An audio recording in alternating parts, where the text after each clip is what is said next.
You're back. You know, I really shouldn't be here. I should be upstairs with my family and my wife, but I just had to see you.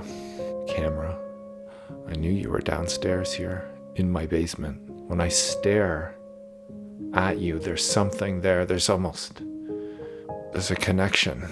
There's like a piece of me that you fit. I don't know what it is. You know, I've been doing some thinking, and this is vlog number 3. I don't know when you take things up a notch, when you say, you know, I'm gonna commit to this. Welcome to vlog number 3. If you don't know, I'm a commercial photographer, and my nephew wanted to shoot some film, so I loaned him my Olympus.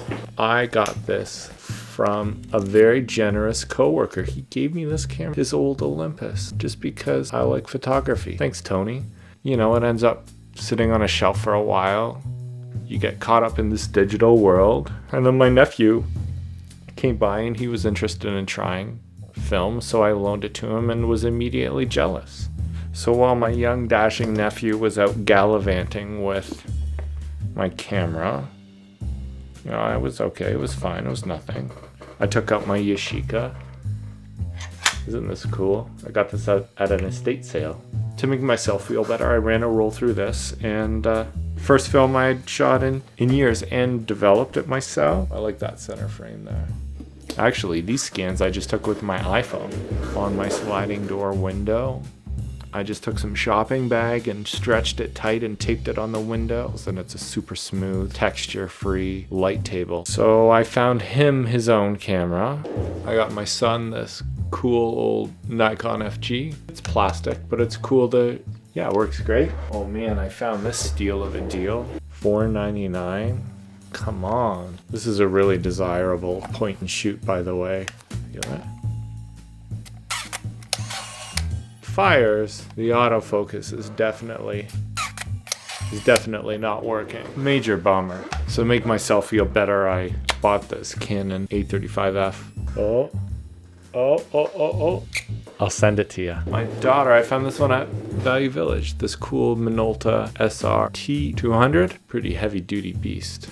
Yeah, we ended up replacing all the seals, and why don't I show you how we did that?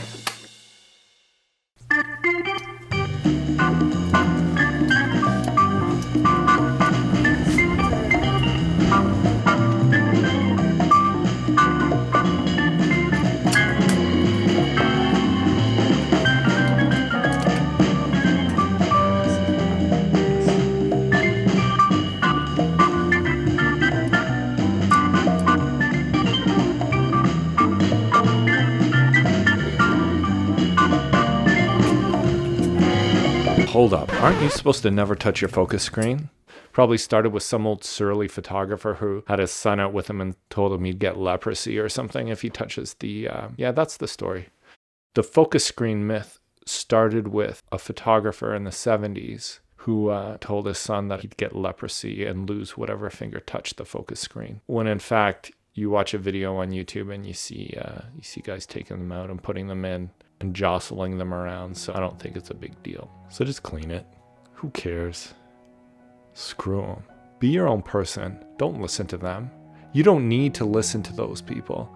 They're just trying to tear you down. They want to keep you from doing what you love, from rebuilding a camera, from finding yourself through your art. They just want to put roadblocks in front of you. That's all those people want to do. They don't care about anything but themselves. You know, they can't do anything creative with their lives. So instead they dedicate their lives to tearing other people down.